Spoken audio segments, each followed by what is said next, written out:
साथियों, जय श्री बालाजी कुंवर क्रिएशन पर आपका हृदय तल से स्वागत है। आज मैं लेकर आया हूँ सिद्धपीठ श्री बालाजी धाम की यात्रा से जुड़ी हुई संपूर्ण जानकारी, जो मैं समझता हूँ आपके लिए बहुत ही उपयोगी साबित होगी। तो चलिए शुरू करते हैं और मेरे साथ बने रहिए। सालासर बालाजी का पावन धाम और सिद्धपीठ जो है वो राजस्थान में ज़िला है चूरू, उसमें एक गाँव है सालासर, वहाँ पर श्री बालाजी महाराज का ये पावन धाम है। अब बात आती है आप वहाँ पहुँचें कैसे। तो आप विमान से, ट्रेन से या बस से कैसे भी पहुंच सकते हैं। यदि आप प्लेन से आते हो तो आपका नज़दीकी जो एयरपोर्ट रहेगा वो जयपुर का अंतर्राष्ट्रीय हवाई अड्डा रहेगा। आप वहां तक प्लेन से आ जाओ, फिर बस या ट्रेन में सालासर जी तक पहुंच सकते हो। और मैं नज़दीकी रेलवे स्टेशन की बात करूं तो सालासर से 27 किलोमीटर की दूरी पर सुजानगढ़ का रेलवे स्टेशन है, आप वहाँ पर आ जाओ। सुजानगढ़ से बहुत से साधन हैं, बसें, टैक्सी वगैरह आपको मिल जाएगी जो सालासर के लिए चलती रहती है। तो आप सुजानगढ़ आ जाओ। इसके अलावा दूसरे भी रेलवे स्टेशन हैं जहाँ पर यदि आप पहुँचते हो तो वहाँ से ज़्यादा दूरी पर नहीं है श्री बालाजी का धाम। उनमें है लाडनू, लक्ष्मणगढ़ का रेलवे स्टेशन है, इसके अलावा रतनगढ़ का रेलवे स्टेशन है और सीकर का रेलवे जंक्शन है। ये सब रेलवे जंक्शन पर किसी पर भी आप पहुँच जाते हो तो वहाँ से आसानी से आपको सालासर पहुँचने के लिए साधन मिल जाएगा। अब मैं बात करता हूँ कि यदि आप सीकर रेलवे स्टेशन आ गए हो तो सीकर से बसें चलती है कुक सालासर के लिए, आप आराम से आ सकते हो। साथियों, सालासर बालाजी धाम तक पहुँचने के लिए आसपास के सभी जगहों से ट्रांसपोर्टेशन बहुत ही अच्छा है। सुजानगढ़ से बहुत सारी बसें चलती है और टैक्सी वगैरह भी ले सकते हो। इसके अलावा सीकर बस depot, Churu bus depot, Ladnun, Didwana, Ratangarh, इन सब बस डिपो से खूब बसें चलती है। तो आप यहाँ किसी भी तरह पहुँच जाते हो तो आराम से सालासर जा सकते हो। अब बात आती है आप रुके कहाँ, तो आप सालासर जी में ही रुकिए। सालासर जी में बहुत सी धर्मशालाएँ हैं, बहुत सी फ्री ऑफ कॉस्ट हैं, कुछ हैं जो नॉमिनल चार्ज लेती है, वो अच्छी सुविधाएं भी देती है। इसके अलावा बजट होटल्स भी हैं, पर धर्मशालाएँ बेस्ट है, बेस्ट से बेस्ट धर्मशालाएँ आपको मिल जाएगी। इसके अलावा खाने पीने की कोई दिक्कत नहीं आने वाली है आपको। बहुत सारे रेस्टोरेंट हैं, शाकाहारी भोजनालय हैं जो 60-70 रुपये से लेकर 100-150 रुपये तक बहुत अच्छा खाना देते हैं, तो ऐसी कोई प्रॉब्लम नहीं आएगी। अब बात आती है कि आप आएँ कब। तो एक बात मैं आपको बता दूं, शरद पूर्णिमा और हनुमान जयंती पर बहुत ज़बरदस्त रश रहता है। 4-4, 5-5 घंटे लाइन में खड़े रहने के बाद में नंबर आता है आपको दर्शनों के लिए। तो यदि आप परिवार के साथ आते हो और छोटे बच्चे वगैरह आपके साथ में रहते हैं तो मेरा व्यक्तिगत राय है वैसे मेरी कि आप उन दिनों में आने से बचें और सावन के महीने के बाद में आएँ, जिससे मौसम भी ठंडा रहता है और आसपास का वातावरण भी अच्छा हो जाता है।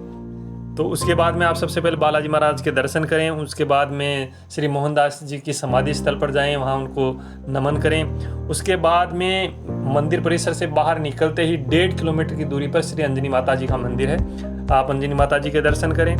अंजनी माता जी के दर्शन करने के बाद में आप वहाँ से एक नज़दीकी स्थान है सांडन, लगभग 22 किलोमीटर की दूरी पर रतनगढ़ सालासर रोड पर सांडन गांव है, वहाँ पर जाएं। वहाँ कालिका माता का बहुत ही भव्य मंदिर है और यदि आप सालासर आते हैं तो वो मंदिर आपको ज़रूर देखना चाहिए। ऐसा माना जाता है कि ये लगभग 1100 वर्ष पुराना मंदिर है और यहाँ पर पांडवों ने अपना अज्ञातवास का कुछ समय बिताया था और माँ कालिका की आराधना की थी, फिर वो यहाँ से निकले थे। बहुत ही सुंदर बालाजी का माता जी का धाम है, तो आप ज़रूर वहाँ जाएँ और श्री माँ काली के दर्शन करें, उनके दर्शन लाभ लें। इसके बाद में आप आ जाइए सुजानगढ़। सुजानगढ़ में 8-10 स्पॉट हैं देखने लायक। तो सबसे पहले आप वेंकटेश्वर बालाजी के दर्शन कीजिए। दक्षिण भारतीय पद्धति में बना ये बहुत ही भव्य मंदिर है बालाजी महाराज का। उसके बाद में आप ठड्डा धाम आ जाइए, वहाँ पर बाबा भोलेनाथ का शिवालय है, बहुत ही सुंदर मार्बल में बना हुआ, सफ़ेद मार्बल में बना हुआ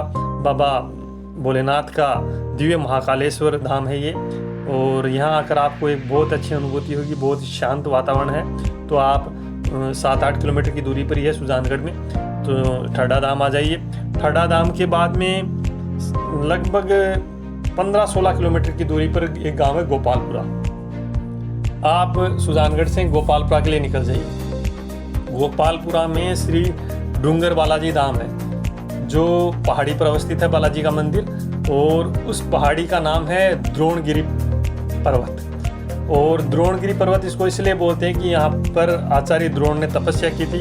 ये आचार्य द्रोण की तपोस्थली, कर्मस्थली है और बहुत ही सुंदर बालाजी का मंदिर उस पर्वत श्रृंखला पर है।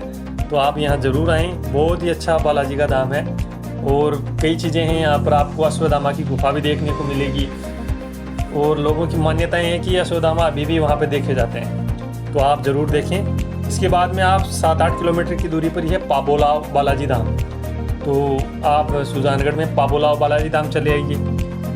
पाबोलाव बालाजी धाम वाली मूर्ति और सालासर बालाजी वाली मूर्ति, दोनों मूर्तियां खेत में एक ही जगह पे मिली थी और वहां से बैलगाड़ी में रख कर रवाना किया गया। तो एक बैलगाड़ी पाबोलाव बालाजी में आकर रुकी थी, दूसरी सालासर में जाके रुकी थी। तो दोनों मूर्तियां अलग अलग स्थान पर प्रतिष्ठित करवाई गई। साथियों, यदि आपको वर्ल्ड वाइल्ड लाइफ में इंटरेस्ट है तो आप सुजानगढ़ से 10-12 किलोमीटर की दूरी पर है ताल छापर, वहाँ पर वर्ल्ड वाइल्ड सेंचुरी है और वहाँ जाएं और आपको वहाँ पर चिंकारा, जो काले रंग के हिरण होते हैं, वो देखने को मिलेंगे। आप उनका लुत्फ़ उठा सकते हो, उनको देखने के लिए जा सकते हो। इसके अलावा यदि आपको किसी भी प्रकार की परेशानी है, कोई क्वेरी है, तो वहाँ प्रबंधन का काम करती है श्री हनुमान सेवा समिति, जिसके नंबर मैंने आपके साथ में साझा किए हैं। स्क्रीन पर आप देख लेना, बात कर लेना यदि आपकी कोई भी क्वेरी हो।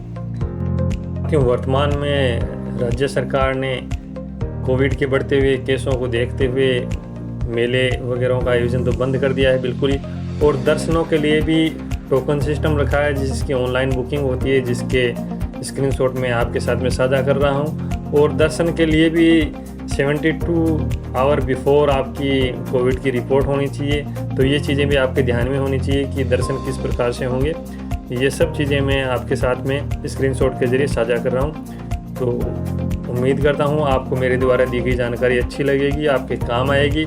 तो पुनः एक बार फिर आपसे निवेदन कि आप मेरे चैनल को लाइक करें, शेयर करें, सब्सक्राइब करें। जय श्री बालाजी।